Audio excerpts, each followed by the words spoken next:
नहीं था। अब जब आप आ गए बीच में, तो जब आपके आने के बाद राजा मारे जाएंगे तो लोग ये नहीं कहेंगे परशुराम ने मारा, लोग ये कहेंगे राम ने मरवा डाला।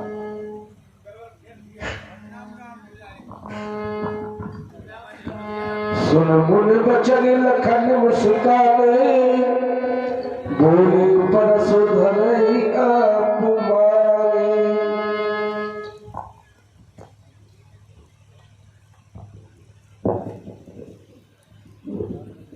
आदरणीय परमादरणीय प्रातः स्मरणीय श्रद्धे परम श्रद्धे श्राद्ध वरेण्यम आचार्य महामना श्रेष्ठ ज्ञानी ब्रह्मण्य देव तपोनिष्ठ पंडित जी प्रणाम स्वीकार हो। आयुष्मान भव। और सब कुशल मंगल है। कुशलता को ढूंढते घूम रहे मिल जाए तो। भैया जरा रुक जाओ या बैठो आप लोग। आदरणीय परशुराम जी की वार्ता को विज्ञ समाज में आए हुए उपस्थित नेपालों ने, आए हुए महामनीषियों ने, ज्ञानियों ने, विज्ञानियों ने, पूर्ण नार सुभक्ष संता पवित्र संतों ने आपकी वाणी को सुना, कथोपकथन को सुना, बचनावली को सुना। क्रमशः सेवक सोज करे सेवकाई, आई करनी कर करे लड़ाई। सुरवराम जय सिंहन तोरा, सहस बाहु सम सो रिप मोरा। महात्मा परशुराम जी ने समाज के अंतर्गत कहा, राम जिसने भी धनुष का खंडन किया है वो मेरा शत्रु है। अगर ऐसा कह देते तो हमें आपसे कोई विरोध नहीं करना था। हर व्यक्ति को अपने गुरु से श्रद्धा करनी चाहिए, गुरु की वस्तु से श्रद्धा करनी चाहिए, माता पिता से श्रद्धा करनी चाहिए, माता पिता की वस्तु से श्रद्धा करनी चाहिए। सामाजिक आधार है, उससे शत्रुता करना कोई बुरा नहीं। लेकिन आपने शत्रुता करने में एक चतुराई रखी और वो चतुराई बिल्कुल आपकी अच्छी नहीं लगी हमें। अच्छा, हाँ, आपने चतुराई में क्या कहा, राम धनुष तोड़ने वाला मेरा शत्रु तो है, लेकिन कैसा शत्रु है? कहा सहस बाहु सम, वो शास्त्रा बाहु के समान शत्रु है। बस ये बात हमें हजम नहीं हुई। क्यों? उसका एक कारण है। शास्त्रा बाहु का जीवन चरित्र जब मैं अपने जीवन में उतारता हूँ या उसका जीवन चरित्र जानता हूँ तो बताया गया शास्त्रा बाहु तो बड़ा आतताई था, उससे बड़ा कोई आतताई हुआ ही नहीं। क्योंकि एक सिद्धांत मिलता है, बाली बधो बधेति एन जना आतताइनो समावस्था कथम एक स्वभावता। कहा गया जो बालकों का वध कर दे, जो बाल वध में सहयोग कर दे, कहा जो संत महात्माओं के प्रति अपनी भावनाएं अच्छी न रखे, गौ का अपहरण कर ले, ऐसा आतताई संसार में अधर्मी अन्यायी सर्वश्रेष्ठ माना जाता है।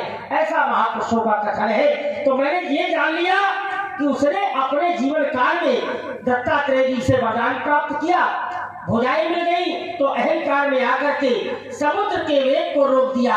यहाँ तक उसने नदी के वेग को रोककर, महाराज नर्मदा के नदी के वेग को रोककर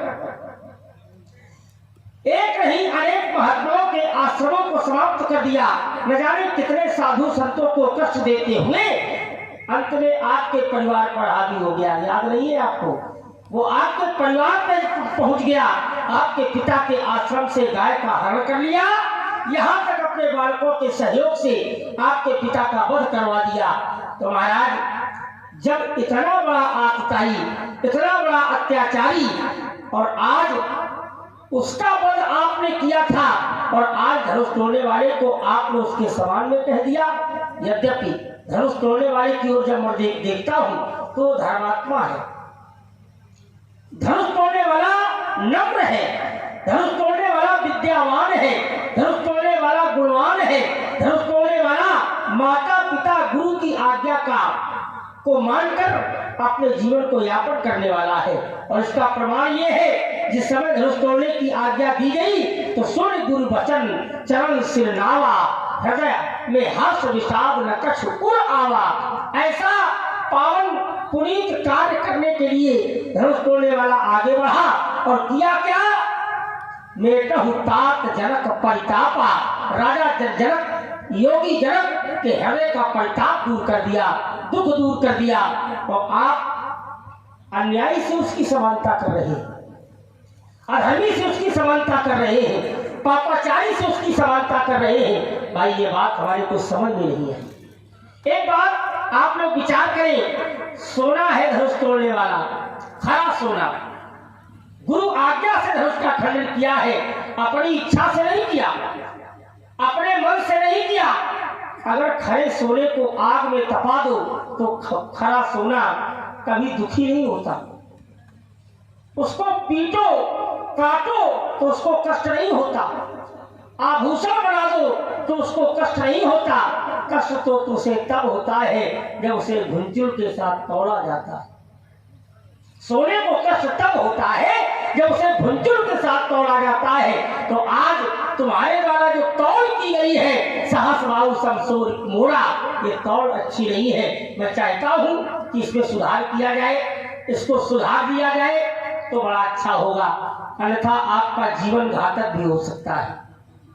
क्यों? जो धनुष तोड़ने वाला इतना श्रेष्ठ है, इतना बलवान है कि जिसे 10,000 राजा नहीं तोड़ पाए, उसने बिना प्रयास के तोड़ के फेंक दिया। भंजो चाप प्रयास बिन जिम गज पंकज नाल। और कहीं आपने ऐसा सब समानता का भाव, ऐसी बात रखी और धनुष तोड़ने वाले को क्रोध आ गया, तो तुम्हें तोड़ने में कितनी देर लगेगी, है कि नहीं? इसलिए मैं चाहता हूं कि ये आपके लिए घातक हो सकता है। आप ब्राह्मण है, मैं मध्य में आ गया हूं, तो मैं इसीलिए आपके सामने आपको समझाने का नहीं, मैं आपसे निवेदन करता हूं कि आप समझ जाए तो अच्छा रहेगा।